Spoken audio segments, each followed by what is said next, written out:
देशहित में सबसे पहले आपको ऐसे डरावने मैसेज के बारे में आज हम बताने जा रहे हैं जो दिल्ली के लोगों को एसएमएस के जरिए आ रहे हैं। हो सकता है आपको भी आया हो, हैरान हो जाएंगे आप। कुछ लोगों को अभी हमको खबर ये मिल रही है कि मैसेज आ रहे हैं कि उनका डेथ रजिस्ट्रेशन यानी मौत का पंजीकरण हो गया। लोगों को अचानक से मैसेज आ रहा है, अचानक से लोगों के मोबाइल में मैसेज आ रहा है उनका डेथ रजिस्ट्रेशन यानी कि मौत का पंजीकरण हो चुका है।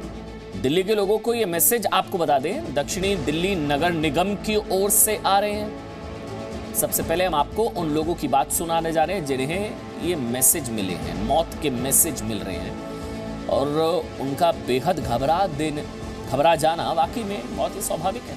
सुनिए।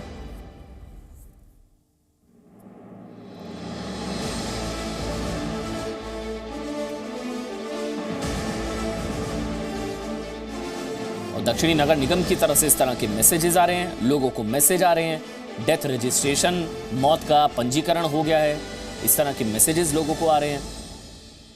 आपका डेथ रजिस्ट्रेशन हो चुका है, देखिए आपकी स्क्रीन पर भी है। और हैरानगी की बात यह है कि दक्षिणी नगर निगम की ओर से इस तरह के मैसेज आ रहे हैं। पर्ची स्लिप वगैरह सब कुछ दी कि मैंने कहा ऐसे ऐसे बात है और ये चीज़ है, मेरा 4 बार रिजेक्ट हो चुका है। उन्होंने कहा ठीक है हो जाएगा। वहाँ पे जाने के बाद उन्होंने मेरे फ़ोन से फ़ोटो लिया स्लिप का कि ठीक है आपका काम हो जाएगा, मैं अभी व्हाट्सअप कर देता हूँ। उसके बाद भी रिजेक्ट हो जाता है। फिर मैंने 4थी बार 5वीं बार अप्लाई कराने के बाद फिर जब जाके उन्होंने मेरे को ये मैसेज भेजा जिसमें कि उनको कुछ लिखना नहीं आता कि मैं रजिस्ट्रेशन थोड़ी ना करा रहा हूँ, मेरे फादर एक्सपायर हुए हैं, तो वो उस चीज़ का मजाक बना रहे हैं कि उनको इंग्लिश भी ढंग से नहीं आती। तो आपने सुना उनमें से ये वो लोग हैं जिनको अचानक से ये जो आप स्क्रीन पर देख रहे हैं ना एक मैसेज, ये मैसेज उनके पास आ रहा है उनके मोबाइल में और लोग घबरा रहे हैं क्योंकि देखिए दक्षिणी नगर निगम की तरफ से मैसेज आ रहा है ये your request for death registration has been approved, you can download. आपकी मौत का रजिस्ट्रेशन हो गया। ये मौत वाले मैसेज आ रहे हैं लोगों को। दिल्ली में कई लोगों के पास इस तरह के मैसेज आए हैं, मौत का एसएमएस आए हैं दिल्ली वालों को। साउथ दिल्ली दक्षिणी नगर निगम कॉर्पोरेशन की तरफ से एसएमएस लिखा है कि आपकी मौत का रजिस्ट्रेशन हो चुका है, पंजीकरण हो चुका है। लोगों को मोबाइल पर मैसेज आ रहे हैं इस तरह के। एसएमएस में लिखा है आपका डेथ रजिस्ट्रेशन स्वीकार हो चुका है। लोग अब इसको लेकर हैरानगी तो जाहिर कर ही रहे हैं। दक्षिणी नगर निगम की ओर से इस तरह के मैसेजेस आ रहे हैं लोगों को दिल्ली में और ये साउथ दिल्ली म्यूनिसिपल कॉर्पोरेशन दक्षिणी नगर निगम की तरफ से इस तरह के लोगों को मैसेजेस आ रहे हैं। कई लोगों को इस तरह के मैसेज आए हैं दिल्ली में। और इस वक्त आपको बता दें पूजा मक्कड़ जी मीडिया संवाददाता मेरे साथ लाइव जुड़ चुके हैं इस खबर पर ज़्यादा बात करने के लिए। क्या कहानी है, क्यों ये मैसेज आ रहे हैं, क्या कोई ऑफिशियल रिएक्शन दक्षिणी नगर निगम की तरफ से पूजा, क्या है ये सब? देखिए अमन, जब हम लोगों के पास इस तरह के मैसेजेस की शिकायतें लोगों की आई तो हमने इसकी पड़ताल शुरू की और अब पड़ताल में एक नई बात ये भी पता चली है कि अमन की ये सिर्फ दक्षिणी दिल्ली नगर निगम नहीं, उत्तरी दिल्ली नगर निगम से भी ऐसे मैसेजेस बहुत लोगों के पास गए हैं। जब हमने लोगों से मिले, उनसे बात की तो उसमें आप यकीन नहीं करेंगे बहुत लोग इतने डरे हुए थे कि कुछ ने मैसेज को देखकर इतना डर गए कि उस मैसेज को डिलीट कर दिया कि कहीं ये मेरी मौत का फरमान तो नहीं है, कहीं किसी तरह का सर्टिफिकेट तो नहीं है, इससे कुछ अशुभ तो नहीं हो जाएगा, ना जाने इस लिंक में क्या है। इस डर से कई लोगों ने उस मैसेज को डिलीट किया। और दूसरी बात ऐसी भी थी, बहुत सारे लोगों ने नगर निगम को कांटेक्ट किया और पूछा कि ये क्या मामला है, क्योंकि ज्यादातर लोग इस बात से भी डरे हुए थे कि कहीं ऐसा ना हो कि किसी जिंदा व्यक्ति को ये मरा हुआ बताने की साजिश हो। तो इस मैसेज से बहुत पैनिक फैला और बहुत लोगों में डर हो गया। जब हमने नगर निगम से संपर्क किया तो उनका कहना था कि ये एक टेक्निकल ग्लिच है और इस टेक्निकल ग्लिच की वजह से कुछ ऐसे लोगों को मैसेजेस गए जिन्होंने अपने घर के किसी सदस्य की आकस्मिक मौत या किसी भी वजह से मौत हो जाने की वजह से डेथ सर्टिफिकेट के लिए ऑनलाइन अप्लाई किया था और जब वो कई महीनों के ग्लिचेस खत्म होने के बाद किसी तरह से किसी की ऑनलाइन एप्लीकेशन अप्रूव हो गई तो उसको इस तरह का मैसेज चला गया। तो ये सिर्फ टेक्निकल ग्लिच नहीं है, ये लैंग्वेज ग्लिच भी है कि आपको एक मैसेज आता है your death registration has been approved. उसके अलावा उससे भी ज्यादा डराने वाली बात यह है कि ऐसे लोगों को भी मैसेजेस आए जिन्होंने अपने परिवार से या किसी भी जानने वाले को लेकर इस तरह के किसी भी डेथ सर्टिफिकेट को लेकर कोई एप्लीकेशन लगाई ही नहीं थी। उनका जब उन्होंने इस यूआरएल पर क्लिक किया तो उनके सामने जो डेथ सर्टिफिकेट खुला वो किसी ऐसे व्यक्ति का खुला जिसका वो नाम जानते हैं, जिसे ना वो पहचानते हैं और जो ना ही उससे उनका कोई दूर दूर तक लेना देना है।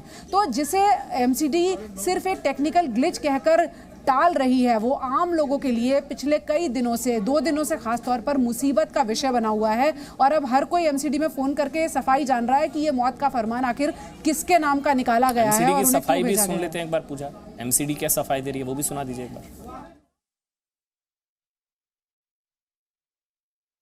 नहीं, वो हमारे संज्ञान में आया है, लेकिन हमारे जो डेथ बर्थ का जो साइट है उसको हम नया डेवलप कर रहे हैं। उस नई डेवलप करने के दौरान में कुछ टीरिंग प्रॉब्लम आ रही हैं, उसको हम दुरुस्त करने के लिए मैंने स्टैंडिंग कमेटी में ये बात अधिकारियों के सामने रखी है।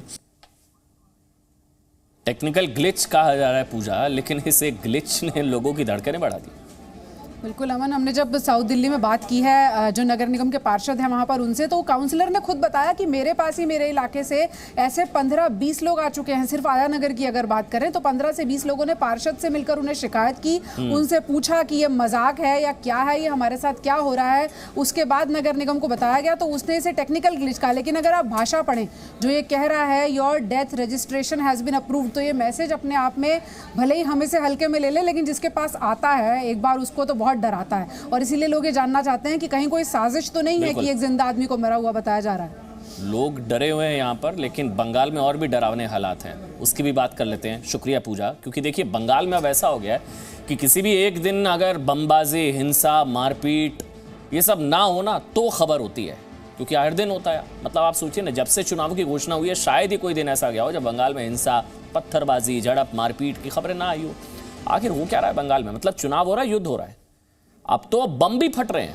कल टीएमसी मंत्री, ये देखिए जो तस्वीर हम चला रहे हैं, टीएमसी मंत्री जाकिर हुसैन पर बम से हमला हुआ, तो बीजेपी नेताओं से भी मारपीट के आरोप लगे। तो क्या बमबाजी, हिंसा ही, अब बमबाजी से ही जीतेंगे बंगाल?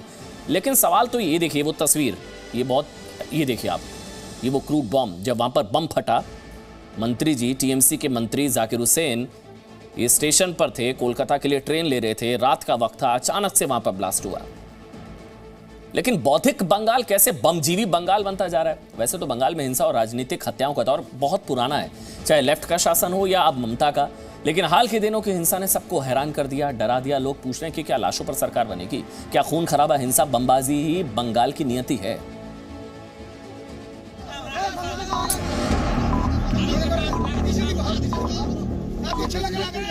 बंगाल में जान लेने की राजनीति के ये 15 सेकंड ध्यान से देखिए।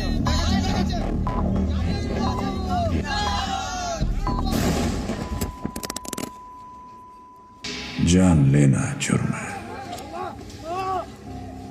सही समय पे जान लेना राजनीति। क्या ममता सरकार के मंत्री जाकिर हुसैन बंगाल में राजनीति के इसी उसूल के शिकार हुए?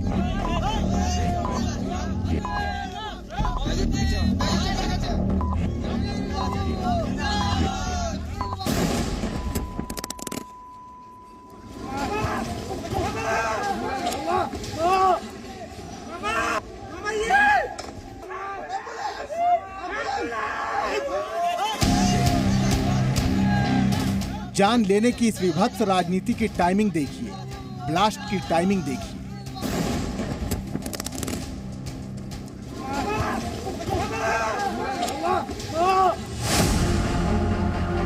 मुर्शिदाबाद में ममता सरकार के मंत्री जाकिर हुसैन इस ब्लास्ट के शिकार ऐसे वक्त में हुए हैं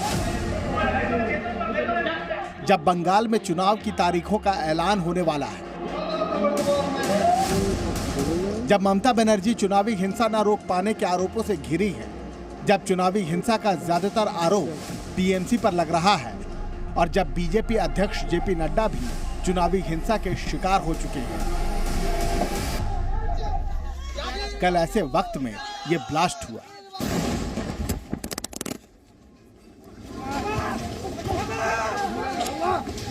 और मंत्री जाकिर हुसैन ब्लास्ट में बेहद बुरी तरह से घायल हुए। सोचिए इस घटना से किसे फायदा मिलेगा? देखो रेल मिनिस्टार এটুকু বলে দিল আর খালাস হয়ে গেল, আর আমার একটা মিনিস্টার সহ আমার 26 জন সাধারণ মানুষ তারা আজকে মৃত্যুর দিকে লড়াই করছে। রেল মিনিস্টার কি জানে তাদের হাত উড়ে গেছে, তাদের পা উড়ে গেছে, তাদের মুখ ঝলসে গেছে, তাদের কি অবস্থা একবার ভেবে দেখেছে? दीदी सही कह रही हैं। मुर्शिदाबाद रेलवे स्टेशन पर हुए ब्लास्ट के लिए रेलवे सुरक्षा बल, रेल और केंद्रीय एजेंसियों को जिम्मेदार ठहराया जा सकता है। क्योंकि रेलवे केंद्र सरकार के अधीन है। तो दीदी, कल रात ही कोलकाता में हुए इस हमले के लिए कौन जिम्मेदार है?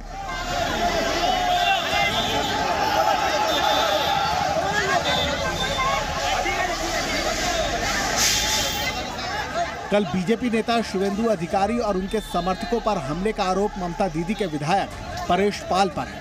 कल नॉर्थ कोलकाता के बीजेपी नेता शिवाजी सिंघा रॉय पर भी हमला हुआ, जिसमें वो गंभीर रूप से घायल हैं।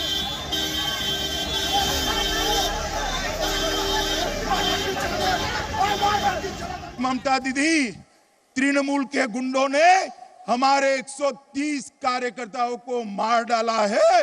उनकी शहादत व्यर्थ नहीं जाएगी।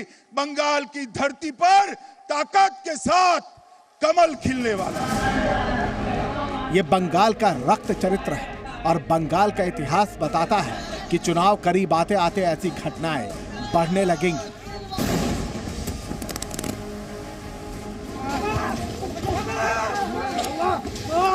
बीजेपी का आरोप है कि पश्चिम बंगाल में ममता बनर्जी की सरकार में लगभग 300 से ज्यादा बीजेपी कार्यकर्ताओं की हत्या हुई है। वहीं एनसीआरबी के आंकड़े बताते हैं कि 2018 के पंचायत चुनाव के बाद से लगभग 102 नेताओं की हत्या हुई है।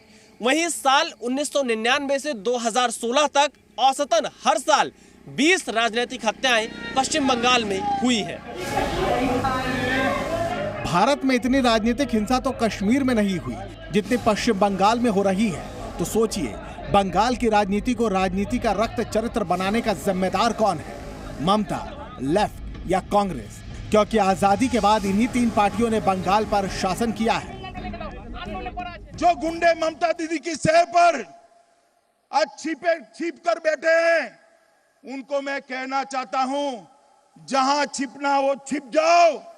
भारतीय जनता पार्टी की सरकार बनेगी, पाताल में से ढूंढकर जेल की सलाखों के पीछे आपको डालेंगे। आज बंगाल में चुनाव के वक्त टीएमसी और बीजेपी की लड़ाई में लोकतंत्र का खून बह रहा है। बीजेपी से पहले टीएमसी और वाम में कत्लेआम मचा था। 2009 में लेफ्ट फ्रंट ये दावा करती रही है कि तृणमूल कांग्रेस के कई कार्यकर्ताओं ने उनके कार्यकर्ताओं की हत्या की, और ये वो दौर था जब सिंगूर आंदोलन के जरिए ममता बनर्जी बेहद मजबूत हो रही थी। वहीं दूसरी ओर तृणमूल कांग्रेस राजनीतिक हिंसा पर लेफ्ट फ्रंट के शासन पर यह आरोप लगाती रही है कि 1990 में उनकी सरकार जब थी तब लगभग 400 कार्यकर्ताओं की हत्या लेफ्ट फ्रंट के कार्यकर्ताओं ने की। और ममता से पहले राजनीतिक हिंसा की यह लड़ाई वाम मोर्चा और कांग्रेस में थी। 1989 में तत्कालीन सीएम ज्योति बसु ने विधानसभा में कहा था कि उस साल हिंसा में लेफ्ट के 34 और कांग्रेस के 19 कार्यकर्ता मारे गए थे। ब्यूरो रिपोर्ट, जी मीडिया। अगर सोचने की जरूरत है ना कि भाई बंगाल देश में बौद्धिक स्तर के लिए पहचाना जाता था। बंगाल आजादी के बाद ऐसा क्या हो गया कि वहां राजनीतिक हिंसा की सबसे ज्यादा घटनाएं होती हैं? बौद्धिक बंगाल को बमजीवी बंगाल बनाने के लिए जिम्मेदार कौन है? बहुत ध्यान से देखिएगा। देखिए, बंगाल में आजादी के बाद ही राजनीतिक हिंसा की शुरुआत हो गई थी। 1947-48 में किसानों और जमींदारों में जबरदस्त खूनी टकराव हुआ। इस हिंसा में एक और कांग्रेस थी, दूसरी ओर लेफ्ट। इस हिंसक आंदोलन को तेभागा आंदोलन कहते हैं। तेभागा। आगे बढ़िए, 1953 में दूसरी राजनीतिक हिंसा शुरू हुई। मतलब हिंसा का दौर बहुत पुराना है बंगाल में। नाम था एक पैसा आंदोलन। एक पैसा आंदोलन। दरअसल कोलकाता में ट्राम किराया 1 रुपया बढ़ाने के बाद इस हिंसा की शुरुआत हुई। इस आंदोलन में एक और कांग्रेसी, दूसरी ओर लेफ्ट, दोनों पार्टियों की राजनीति में कोलकाता को युद्ध का मैदान बना दिया गया। इसके बाद 1967 में नक्सल आंदोलन शुरू हुआ। तब लेफ्ट के कई समर्थकों ने चीन के नेता माओ त्से तुंग की उस विचारधारा को माना जिसमें कहा गया कि सत्ता बंदूक की नली से निकलती है। इस आंदोलन ने बंगाल की राजनीति में हिंसा की संस्कृति को स्थापित कर दिया। चौथी बात, 1990 में ममता बनर्जी पर जानलेवा हमला हुआ। ममता बनर्जी पर यह हमला राजनीतिक हिंसा की सबसे विभत्स घटनाओं में से एक है। इसी हमले के बाद ममता लेफ्ट के खिलाफ लड़ाई का एक बड़ा चेहरा बनी। फिर उसके बाद 2006 से 2008 तक चले सिंगूर, जिसका भी हम जिक्र कर रहे थे, और नंदीग्राम आंदोलन में टीएमसी और लेफ्ट के कार्यकर्ताओं में हिंसक टकराव हुआ, हिंसा हुई, सब कुछ। और इस राजनीतिक टकराव की वजह से सियासी हिंसा की रणभूमि बन गई। और आप जानते हैं 100 से ज्यादा राजनीतिक कार्यकर्ताओं की हत्या हुई। राजनीतिक हत्याओं का दौर बंगाल का बहुत पुराना। और आज बंगाल के लोगों को देश में ये भी सोचना चाहिए कि आखिर क्या वजह है क्या रीजन क्या है कि देश में सबसे ज्यादा राजनीतिक हिंसा बंगाल में ही होती है? बंगाल में सबसे ज्यादा राजनीतिक हत्याएं होती हैं, ऐसा क्यों होता है? बंगाल में जगह जगह बम फैक्ट्री चलने के आरोप लग रहे हैं। जी हां, बंगाल के राज्यपाल का दावा है कि अलकायदा वहां बेस बना चुका है। मैं फिर से रिपीट कर रहा हूं स्टेटमेंट, राज्यपाल का दावा है, बंगाल के राज्यपाल का दावा है कि अलकायदा वहां बेस बना चुका है। बंगाल नक्सलवाद की समस्या का सेंटर बना हुआ है। आगे बढ़ते हैं। तो क्या अब कांग्रेस चलाएगी बॉलीवुड? किसको क्या कहना है, क्या नहीं कहना है, ये कांग्रेस तय करेगी। महाराष्ट्र में किसकी फिल्में चलेंगी, किसकी शूटिंग होगी, किसकी शूटिंग नहीं होगी, ये कांग्रेस तय करेगी। आपका जवाब होगा नहीं ऐसे कैसे भाई? आपको कुछ भी लगे, लेकिन कांग्रेस को ऐसा ही लगता है कि जैसे देश में अभी भी आपातकाल लगा हो, इमरजेंसी हो। जैसे लोकतंत्र नहीं, परिवार तंत्र चल रहा है, राजतंत्र चल रहा है, राजशाही चल रही है, फैमिली फर्स्ट चल रहा है, डेमोक्रेसी फर्स्ट नहीं। ध्यान से सुनिएगा, अक्षय कुमार और अमिताभ बच्चन ने पेट्रोल डीजल की बढ़ती कीमतों पर कुछ कहा क्यों नहीं है? इसलिए महाराष्ट्र कांग्रेस के अध्यक्ष ने महाराष्ट्र में इनकी फिल्में नहीं चलने और शूटिंग नहीं होने की धमकी दे डाली। इन्होंने अब तक ट्वीट क्यों नहीं किया, कोई बयान क्यों नहीं दिया पेट्रोल डीजल की बढ़ती कीमतों को लेकर? लेकिन ये सबको पता है कि दर्द पेट्रोल पर ट्वीट का नहीं है, बल्कि अक्षय कुमार ने जिस तरह से इंडिया टुगेदर पर भारत की बात कही थी और रिहाना गैंग को आईना दिखाया था, ये खुन्नस दरअसल खींच उसी की है। लेकिन आज जिस तरह से अमिताभ बच्चन और अक्षय कुमार की फिल्मों की शूटिंग रुकवाने की धमकी कांग्रेस ने दी है, उससे यही सवाल उठ रहा है कि भाई आपातकाल थोड़ी ना है। 1975 के आपातकाल का किस्सा आपको याद होगा, जब ऑल इंडिया रेडियो पर किशोर कुमार के गीत चलाने पर पाबंदी लगा दी गई थी। और इसकी वजह सिर्फ ये थी कि किशोर कुमार ने इंदिरा गांधी के लिए गाने से मना कर दिया, जबकि इंदिरा सरकार चाहती थी कि किशोर कुमार इमरजेंसी का समर्थन करें, उन्होंने नहीं किया। यही नहीं, किस्सा कुर्सी का फिल्म की रिलीज पर रोक लगा दी गई थी, प्रिंट नष्ट कर दिए गए थे। उस वक्त केंद्र में कांग्रेस की सरकार भी नहीं थी, लेकिन जिस राज्य में उसकी सरकार थी वहां भी धमकी देने से बाज नहीं आ रही थी। महाराष्ट्र अब इसका सबसे बड़ा सबूत बनता नजर आ रहा है। इसलिए लोग सवाल पूछ रहे हैं कि इमरजेंसी थोड़ी ना है भाई।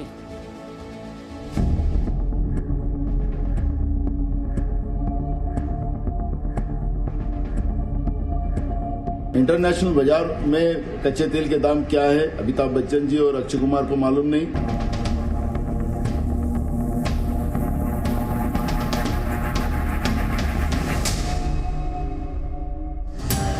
देश की सबसे पुरानी पार्टी कांग्रेस ने महानायक अमिताभ बच्चन और सुपरस्टार अक्षय कुमार को धमकी दी है। ऐसे लोगों की पिक्चर महाराष्ट्र में कभी देखी नहीं जाएंगी, शूटिंग भी नहीं होगा। अगर अक्षय कुमार को फिल्मी अंदाज में इसका जवाब देना हो तो जिसने भी ये सोचा कि मैं डर गया, वो अर्थी पे अपने घर गया। और अगर अमिताभ बच्चन कांग्रेस को जवाब देते तो किस तरह देते? सूरज सा तेज नहीं मुझ में, दीपक सा जलता देखोगे। अपनी हद रोशन करने से तुम मुझको कब तक रोकोगे, तुम मुझको कब तक रोकोगे? खैर, अमिताभ बच्चन और अक्षय कुमार के पास कहां इतना समय है कि वो कांग्रेस के एक ऐसे नेता को जवाब दें जो खुद धमकियों के सहारे पहचान बना रहे हैं। अगर इनका नाम ना बताएं तो देश में ज्यादातर लोग जान ही नहीं पाएंगे कि ये भाई साहब हैं कौन। ये नाना पटोले हैं, महाराष्ट्र कांग्रेस के नए अध्यक्ष बने हैं, महाराष्ट्र की सकोली सीट से विधायक हैं और 2019 में नितिन गडकरी से चुनाव हार चुके हैं। अब एक बार इनका पूरा बयान सुनिए। आज अंतर्राष्ट्रीय बाजार में कच्चे तेल के दाम कम होने के बाद भी जिस तरह से डीजल पेट्रोल के दाम बढ़ाकर, गैस के दाम बढ़ाकर हिंदुस्तान की जनता के जेब काटने का महापाप भाजपा की नरेंद्र मोदी की सरकार जो कर रही है, आप क्यों नहीं बोल रहे हैं? अब अगर वो नहीं बोलेंगे या न्याय के विरोध में नहीं बोलेंगे तो हम महाराष्ट्र में अमिताभ बच्चन का शूटिंग, अभी अक्षय कुमार की शूटिंग या उनके पिक्चर भी रिलीज नहीं होने देंगे। ये भूमिका कांग्रेस लेंगी। अब सवाल है कि नाना पटोले और उनकी पार्टी कांग्रेस को अमिताभ बच्चन और अक्षय कुमार से एलर्जी क्यों है? अक्षय कुमार ने ट्विटर पर किसान आंदोलन के नाम पर भारत के खिलाफ हो रही अंतर्राष्ट्रीय साजिश का विरोध किया था। हो सकता है कांग्रेस को ये बात पसंद ना आई हो। भारत के खिलाफ रिहाना और ग्रेटा थनबर्ग के ट्वीट के बाद देश के सभी सितारों ने एकजुटता दिखाई थी। अक्षय कुमार के साथ लता मंगेशकर और सचिन तेंदुलकर ने भी #इंडिया टुगेदर का नारा बुलंद किया था। जिसके बाद कांग्रेस, एनसीपी और शिवसेना के गठबंधन वाली महाराष्ट्र सरकार ने लता मंगेशकर और सचिन तेंदुलकर के ट्वीट की जांच करने की बात कही थी। रही बात अमिताभ बच्चन की, तो उन्होंने #IndiaTogether कैंपेन में भाग नहीं लिया था, लेकिन कांग्रेस के निशाने पर वो कई दशकों से रहे हैं। अमिताभ बच्चन ने दरअसल महंगाई पर साल 2012 में एक ट्वीट किया था। उस वक्त केंद्र में कांग्रेस के नेतृत्व वाली गठबंधन सरकार थी। अब कांग्रेस धमकी देकर अमिताभ बच्चन पर दबाव बनाना चाहती है कि वो सरकार के खिलाफ ट्वीट करें। देखिए, नाना पटोले जी का ये पब्लिसिटी स्टंट है। उनको ये पता है कि अमिताभ जी, अक्षय कुमार या सेलिब्रिटीज के ऊपर बोला तो दिन भर खबर चलती है, नए नए अध्यक्ष बने, उनको भी अपना नाम कमाना है, तो उनको लगता है कि चलो दिन भर की पब्लिसिटी इनके नाम से मिलती है। कौन बंद कर सकता है? कैसे बंद कर सकते हैं? लोकतंत्र है, कानून का राज है। आप सत्तारूढ़ पार्टी के अध्यक्ष होंगे, इसका मतलब ये नहीं है कि आप मालिक हो गए। मालिक को जैसे अधिकार थोड़ी मिले। कांग्रेस को ऐसे अभिनेता तो पसंद हैं जो सरकार और देश को बदनाम करने के एजेंडे में बढ़ चढ़कर हिस्सा लेते हैं, लेकिन जो इस एजेंडे से सामाजिक दूरी बनाकर रहते हैं, ऐसे स्टार कांग्रेस को बिल्कुल पसंद नहीं आते। ब्यूरो रिपोर्ट, जी मीडिया। पहले इस चीज की जांच हो रही थी कि सचिन और लता जी पर दबाव तो नहीं था ट्वीट करने के लिए। अब यही लोग दबाव बना रहे हैं ट्वीट करने के लिए, अक्षय कुमार और अमिताभ बच्चन पर ट्वीट करने के लिए दबाव बना रहे हैं। खुद दबाव की जांच कर रहे थे, अब खुद दबाव की एक तरीके से दबाव बना रहे हैं। आगे बढ़ते हैं। आपने क्रिकेट मैच तो बहुत देखे होंगे, लेकिन जो क्रिकेट मैच आज हम आपको देश में दिखाने जा रहे हैं वो आपने दुनिया में कहीं पर भी नहीं देखा होगा। ये वाराणसी का देखिए संस्कृत क्रिकेट है, संस्कृत क्रिकेट। इस क्रिकेट में खिलाड़ी धोती कुर्ता पहनकर टीका और त्रिपुंड लगाकर मैच खेल रहे थे। मैच की कमेंट्री संस्कृत में हो रही थी। एम्पायर भी भगवा धोती, दुपट्टा और रुद्राक्ष की माला धारण किए हुए थे। ये देखिए आप। यही नहीं, दर्शक भी धोती पहनकर टीका त्रिपुंड लगाकर मैच देख रहे थे। मैच के दौरान संस्कृत में ही कोरोना से बचाव के लिए निर्देश भी जारी किए जा रहे थे। ये देखिए आप, टीका लगाकर धोती, त्रिपुंड, और इस दौरान हर हर महादेव के नारे गूंज रहे थे। संस्कृत को दरअसल बढ़ावा देने के लिए टूर्नामेंट वाराणसी के संपूर्णानंद संस्कृत विश्वविद्यालय में हुआ था।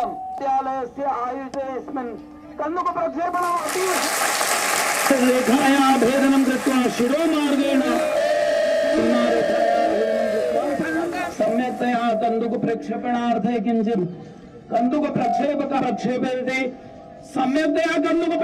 कृतं पुनः अतीव शोभनतया शोभनतया क्रीडनं कृतं विद्यालयस्य आयुधेऽस्मिन् कन्दुक प्रक्षेपणम् अतीव शोभनं कृतं तत्र तु अतिरिक्त धावनाङ्कं कृतं यत् सीमारेखायाः किञ्चित् अतिरिक्तं मिलति दण्डकन्दुक क्रीडायां क्रीडा प्रचलति सीमारेखा पार्श्वे गतं मित्ररक्षकाः इदानीं कन्दुक प्रक्षेपकः सम्यक्तया कन्दुकं प्रक्षेपणं कृतं तत्र तु एकः चतुर्थघटावधि अवसरे प्रचलति सम्यक्तया कन्दुक प्रक्षेपणं कृतं तत्र तु किञ्चित् कोऽपि नास्ति। हिमाचल प्रदेश में भी इस बार अच्छी खासी बर्फबारी हुई है। यहाँ के लाहौल स्पीति में स्नो फेस्टिवल का आयोजन किया गया। स्थानीय कलाकारों ने नाच गाकर स्नो फेस्टिवल सेलिब्रेट किया। लोगों ने पारंपरिक गाने पर डांस किया। यहाँ पर लाहौल स्पीति के पारंपरिक व्यंजनों की प्रदर्शनी भी लगाई गई थी।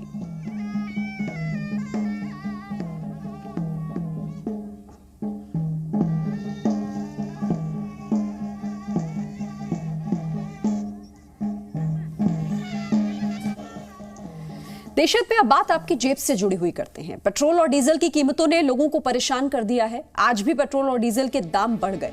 कई शहरों में प्रीमियम पेट्रोल का दाम तो 100 रुपए को भी पार कर गया है। तेल कंपनियों की दलील यह है कि कच्चे तेल की कीमत बढ़ रही है, जिसकी वजह से पेट्रोल और डीजल महंगा हो रहा है। लेकिन कच्चा तेल बढ़ने का असर भारत में ही नहीं, पड़ोसी देशों में भी होना चाहिए, लेकिन ऐसा नहीं है। भारत के पड़ोसी देश में तेल की कीमत भारत से कम है।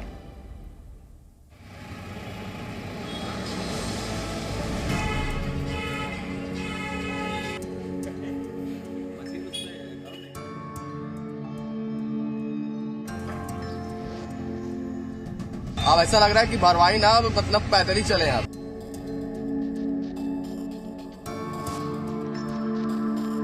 जितना हम कमाते हैं उससे ज्यादा तो हम तेल में, गाड़ी में तेल भर देते हैं।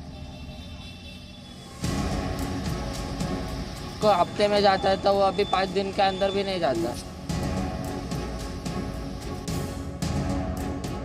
पेट्रोल इतना महंगा हो गया है कि इतना अफोर्ड नहीं कर पा रहे।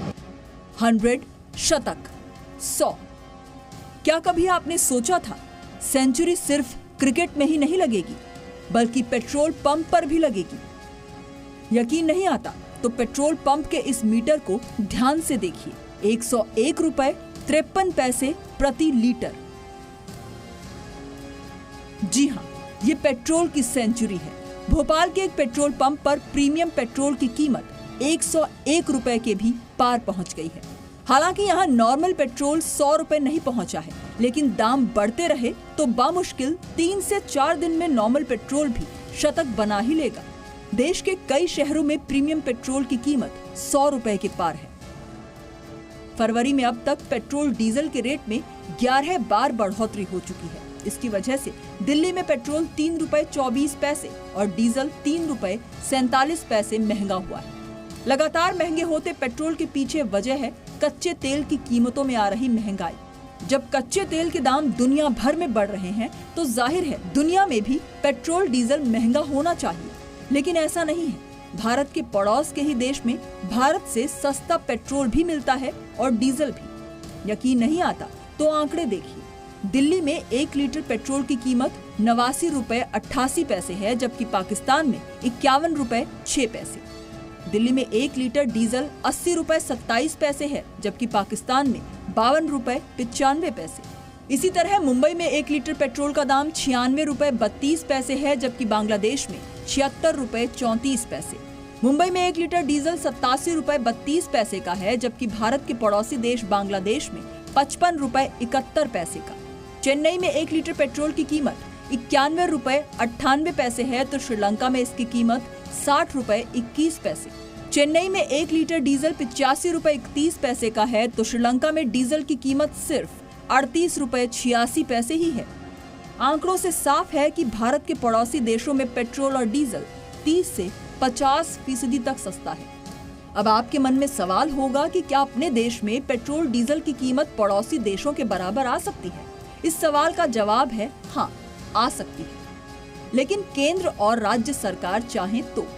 दरअसल देश में पेट्रोल डीजल पर लगने वाले अलग अलग टैक्स के कारण ही इसकी कीमत पड़ोसी देशों से ज्यादा है। दिल्ली में 1 लीटर पेट्रोल का बेस प्राइस 31 रुपए 82 पैसे है। इसमें ढुलाई भाड़ा 28 पैसे जुड़ जाता है। इसमें पेट्रोल डीलर का कमीशन 3 रुपए 68 पैसे और जोड़ लीजिए, जिसके बाद कीमत 35 रुपए 78 पैसे हो जाती है।